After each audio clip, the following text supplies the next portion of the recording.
Okay, I'm going to try this again. I wanted to briefly talk about this PowerPoint and kind of provide some context on it. What is ethnic studies? Excuse me.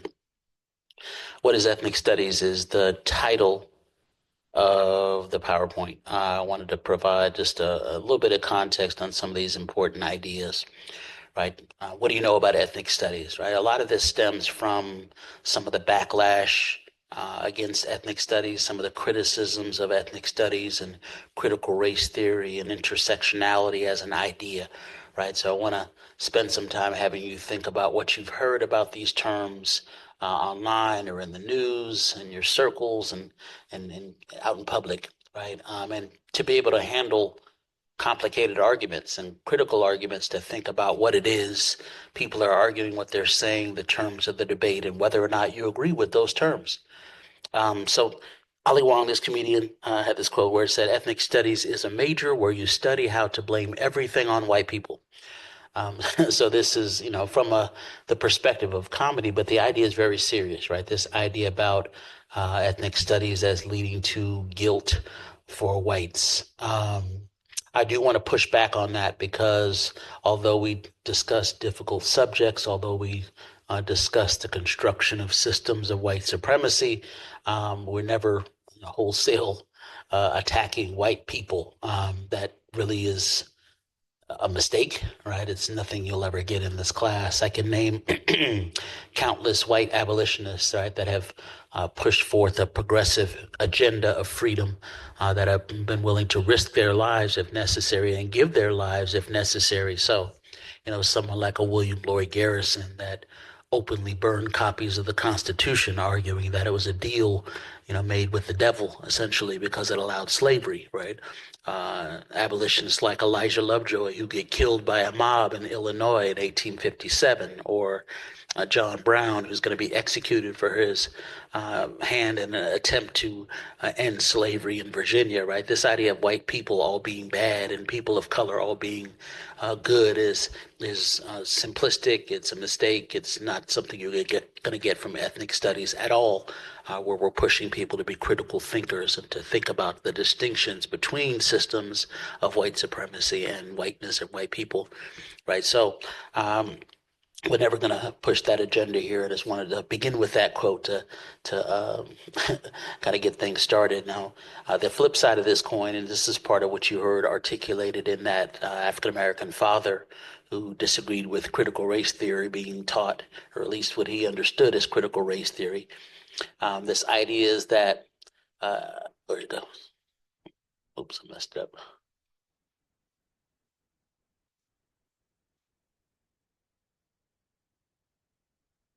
Get that back. Hold on one second.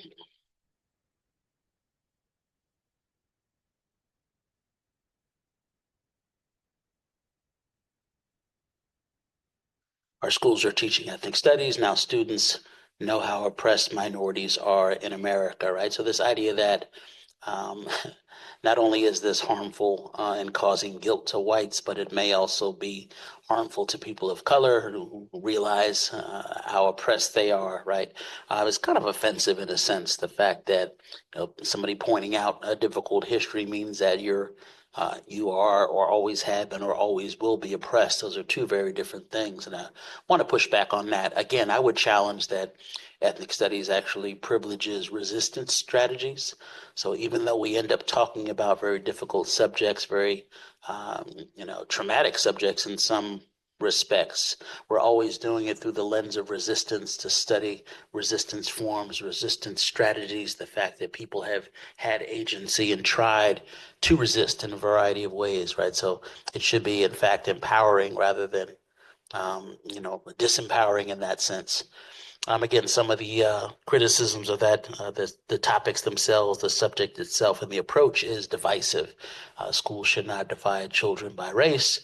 The sign says here, and the idea is that ethnic studies may work to do that, right? We've seen this come up in a few states around our nation, from Florida to Texas, right? This idea of Florida and Texas literally changing textbooks or banning certain books, banning certain conversations and words, right? So Florida Senate approves ban on lessons about historical events that make people feel guilty. First of all, you should see how wide a bar that could be, and that could mean anything uh, would be out of bounds and be unable to be discussed, and that's kind of a dangerous silencing or censorship. Censorship, most people would agree, I would believe. Texas also pushes to obscure the state's history of slavery and racism. There have been conversations around removing the word slave from textbook and talking about people as laborers or forced laborers, even, and that would be a better way to approach a study of slavery. And again, historians often push back on that, and not talking about an issue or using euphemisms for that issue does not help you unpack and become a critical thinker. So Texas is awash in bills aimed at fending off critical examinations of the state's past. States like Arizona that have gone as far as banning ethnic studies at the high school level and other levels, and other states that have followed suit in that. The next couple of slides deal with this topic of epistemology, right? This idea of how we know what we know, how do we gain knowledge, and even thinking critically about the sources of knowledge and how we gain that knowledge. So how do scholars create knowledge? So we may gain it through research, through experiments, through sources. Ethnic studies, of course, takes all of these things very seriously and thinks about research that has been done, both positive and problematic research that has been done that's allowed us to perhaps try to learn more about concepts of race and ethnicity, and race is socially constructed rather than just biological, for instance. In our class, we looked at the experiments around both race and gender with the True Colors and with the Fair Sex documentary. For instance, in those experiments in True Colors, for instance, they tried to hold the factor of gender and class constant so that they could test for race with John and Glenn, right? In a similar strategy, the Fairer Sex tried to test for the significance of gender by holding race and class constant, right? So those documentaries are only about 15 minutes long, but I wanted you to think about how they are set up as scientific experiments to try to give us some insight into the implications and the significance of race. On ethnic studies, we take all of this very seriously, as well as the significance of having a broad, diverse kind of source base of which we draw upon, thinking about the subjects at hand and how we know what we know, the kind of epistemology of these subjects. So here are a couple of quotes that speak to that, and I want to talk about the first one briefly. It says, "Until lions have their own historians, the hunter will always be glorified." Right. So again, it makes us think about this idea of perspective, this idea of kind of power, right? And how, another phrase is history is written by the victors, right? Often when you won in history, you wrote the story. And obviously, you're going to write the story where you're the hero, right? You're going to write the story in a way that privileges your perspective. So part of what ethnic studies is designed to do is to serve as a corrective, right? To challenge, one story, to challenge using a variety of sources and a variety of perspectives that we can actually paint a richer picture of the whole by reintroducing voices that have been marginalized, voices that have been silenced, and that ultimately that's beneficial to all. So, um, I want you to think about the power of perspective in that sense, even in terms of many of the assignments and many of the approaches that we've been taking. So again, in terms of further discussions of epistemology, what happens when certain perspectives and populations are left out of sources? Well, ultimately, those populations are left out. They're rendered silent, at least temporarily, until we can reintroduce those sources. And this becomes very dangerous, right? We think we have a full picture when we do not. How do you tell the stories of people who have been marginalized?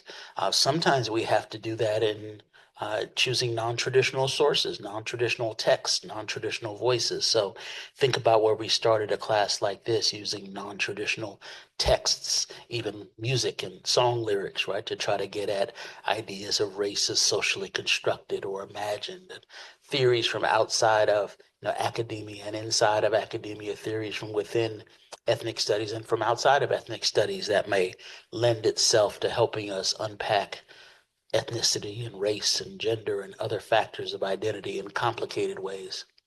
So it says, if you are a researcher, where might you look for these stories, right? We have to look in different places if we want to hear different voices.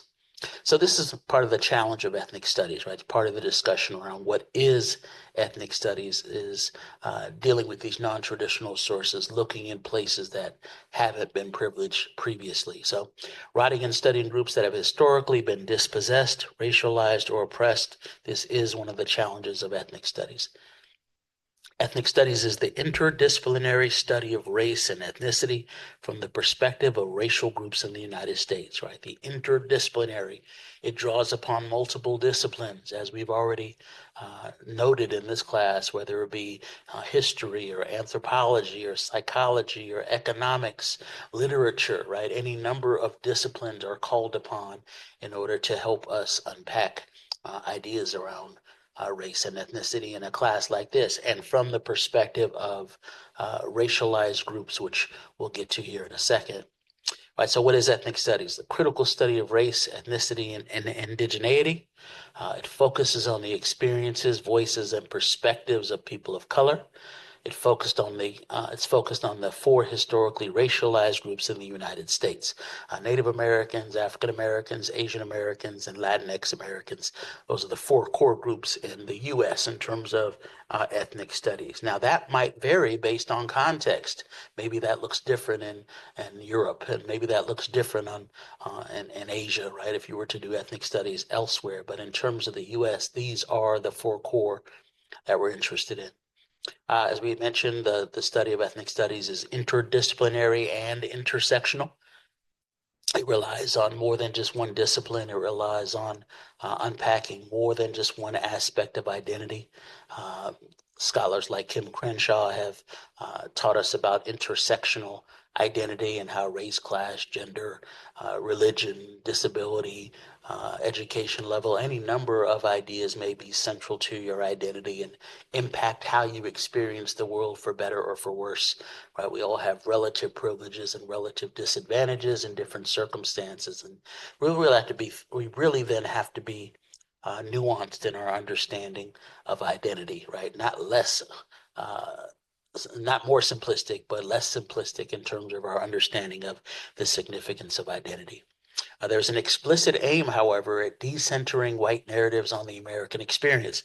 Right? For so long, we thought that in order to understand American history, we only had to understand the presidents and look at it from the top down and look at powerful and significant figures. And we learned, especially since the 1960s, as we started unpacking history from the bottom up, that we needed to pay attention to perspective. Ethnic studies starts with that as a starting point, right? This idea that we can only get a richer picture if we include multiple perspectives. People of color will determine themselves as the subject of study, right? Not as objects of study, but as the subjects of study at the center of these conversations.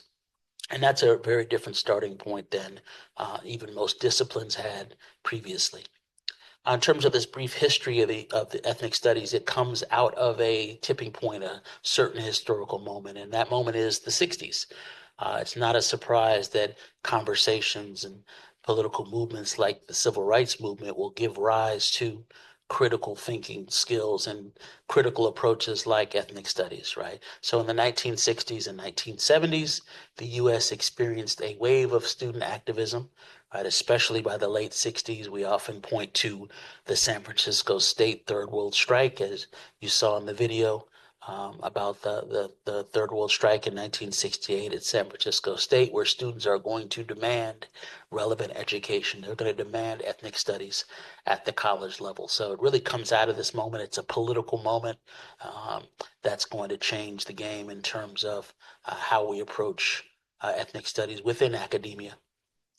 This slide, I'm going to come back to this later, but I wanted to kind of point out this slide in that it is a a slide about educational attainment, right? And it tries to break down various groups, starting with 100 high school students, right? Male and female. And it looks at educational attainment as you go up the ladder of education and across racial groups. So Latinos, whites, Asian Americans, African Americans, Native Americans, all beginning, right, with 100 college students.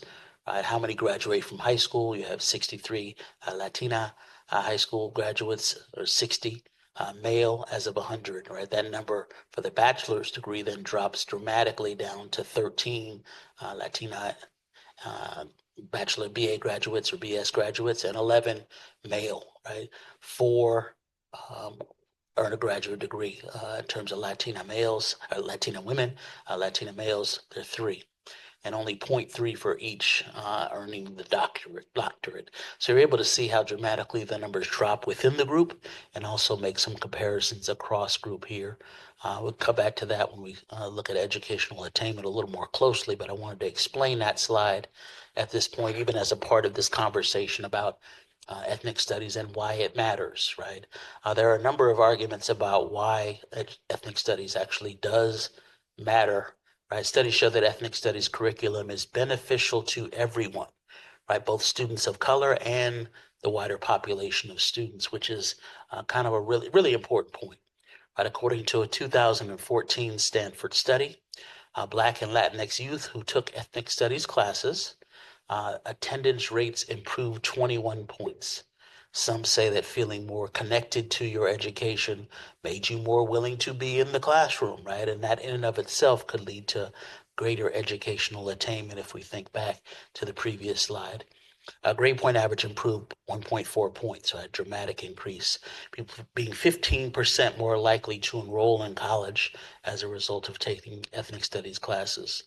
Some of the largest gains were among boys of color, but many who did better in math and science. So it's interesting that even performance outside of ethnic studies seems to be positively impacted by taking ethnic studies, even in the math and sciences and STEM courses. Right, so this idea of why it matters, why it's significant, I think the data can really help us make strong cases that it does matter in a variety of ways. So why do you think ethnic studies have shown academic improvement for students who took ethnic studies courses? A lot of folks answering this say that it's an empowering form of education. It's liberatory, transformative, makes you think differently about yourself, as well as making you think differently about the world around you, right? And that itself can be a kind of powerful, transformative vehicle for educational attainment and other forms of attainment. This is why some folks argue ethnic studies is very important, contrary to the critiques that say that we should not forward ethnic studies. For other students, ethnic studies is beneficial as well, right? Folks outside of communities of color also seem to benefit, according to the data from ethnic studies.